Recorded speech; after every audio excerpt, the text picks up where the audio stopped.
तुम्ही पण जर तुमच्या वेट लॉस जर्नीमध्ये असाल ना, तर एक छोटीशी सायकॉलॉजिकल टिप सांगते मी, जी खूप इफेक्टिव्ह आहे आणि तुम्हाला खूप कामाला येईल. तुम्ही जर वेट लॉस जर्नीमध्ये असाल, तर तुम्हाला वॉटर इंटेक कंप्लीट करायचा असतो. म्हणजे तुम्हाला दिवसाला 3 लिटर पाणी प्यायचं असतं, 2 लिटर पाणी प्यायचं असतं तुमच्या शरीरानुसार. तर नेहमी आपण विसरतो, वॉटर इंटेक आपलं कंप्लीट होत नाही. तर त्यासाठी काय करायचं, आपली जी वॉटर बॉटल असते, ती अशा ठिकाणी ठेवायची, जी तुम्हाला वारंवार दिसेल. म्हणजे तुमच्या कामाच्या डेस्कवर, किचनमध्ये किंवा टीव्ही जवळ, तुमच्या बॅगमध्ये किंवा तुम्ही घरात जिथे बसता, तुमचा कम्फर्ट प्लेस जिथं असतो, तिकडे. वॉटर बॉटल सतत तुमच्या डोळ्यासमोर ठेवायची.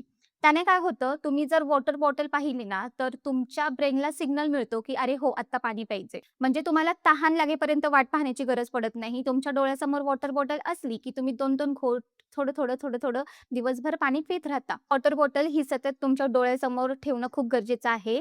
जेव्हा तुम्ही तुमच्या वेट लॉस जर्नीमध्ये असाल किंवा तुम्हाला वॉटर इंटेक कंप्लीट करायचं असेल तुमच्या काही मेडिकल कंडिशननुसार, तर ही ट्रिक सायकॉलॉजिकल आहे. नक्की ट्राय करा आणि याचा इफेक्ट मला सांगा. 7 दिवस तुम्ही ट्राय करा आणि त्यानंतर मला कमेंट करा. बाय.